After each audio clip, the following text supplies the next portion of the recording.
Hello, everybody. It's me, Mr. Valvano. And your other friend is over here. She refuses to get on the couch right now.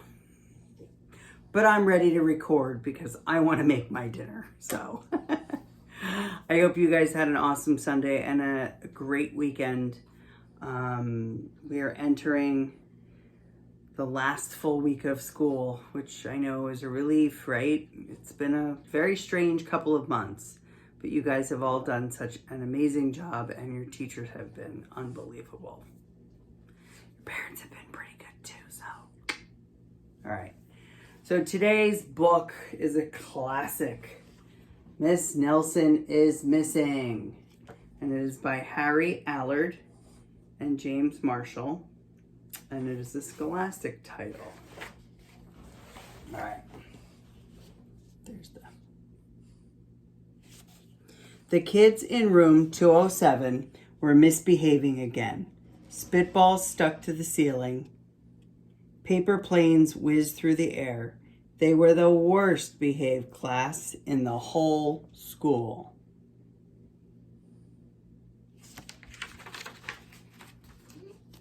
"Now settle down," said Miss Nelson in a sweet voice. But the class would not settle down. They whispered and giggled. They squirmed and made faces.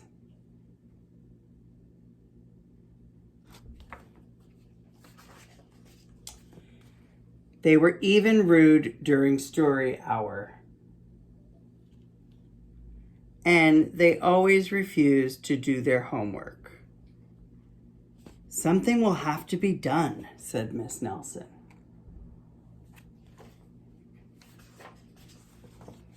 The next morning, Miss Nelson did not come to school.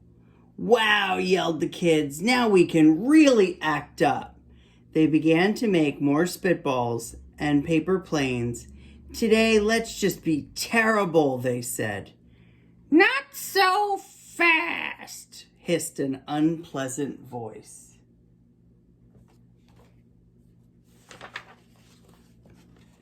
A woman in an ugly black dress stood before them. "I am your new teacher, Miss Viola Swamp." She rapped the desk with her ruler. Where's Miss Nelson?" asked the kids. "Never mind that. Open those arithmetic books." Miss Nelson's kids did exactly as they were told.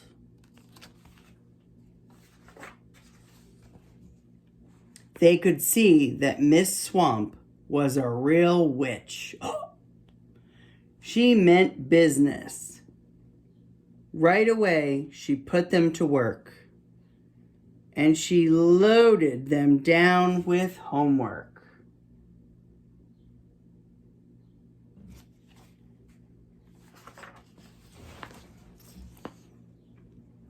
"We'll have no story hour today," said Miss Swamp.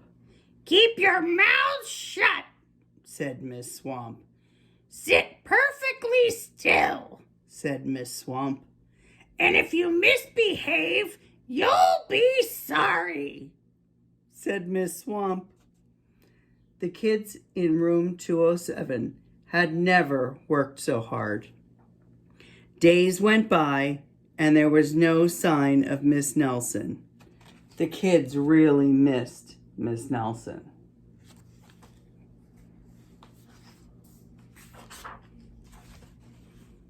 "Maybe we should try to find her," they said. Some of them went to the police. Detective McSmog was assigned to the case. He listened to their story. He scratched his chin. He said. "I don't think Miss Nelson is missing." Detective McSmog would not be much help.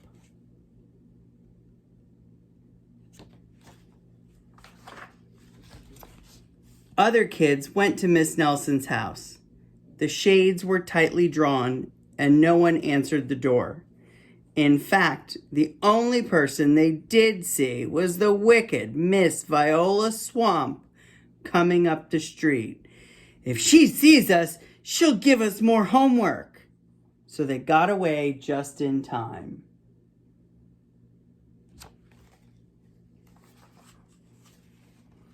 Maybe something terrible had happened to Miss Nelson. Maybe she was gobbled up by a shark. But that just did not seem likely.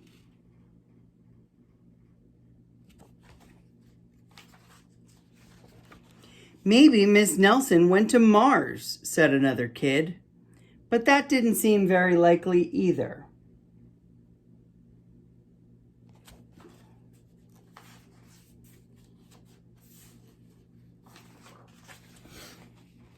I know, exclaimed one know-it-all.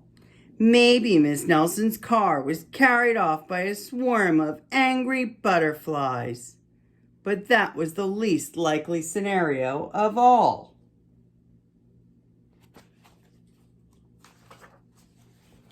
The kids in room 207 became very discouraged. It seemed that Miss Nelson was never coming back, and they would be stuck with Miss Viola Swamp forever. They heard footsteps in the hall. "Here comes the witch," they whispered. "Hello, children," someone said in a sweet voice.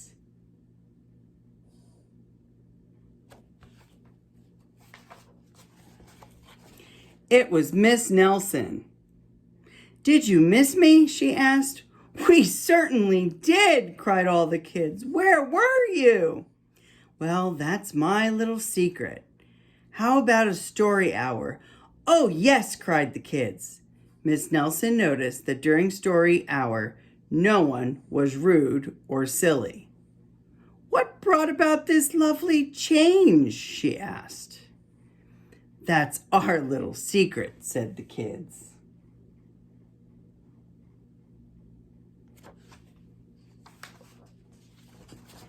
Back at home, Miss Nelson took off her coat and hung it in the closet right next to an ugly black dress. When it was time for bed, she sang a little song. "I'll never tell," she said to herself with a smile. Let me see, is there any clues? There's a black dress in her closet. P.S. Detective McSmog is working on a new case. He is now looking for Miss Viola Swamp. That was a good trick that Ms. Nelson played on her class when they weren't behaving.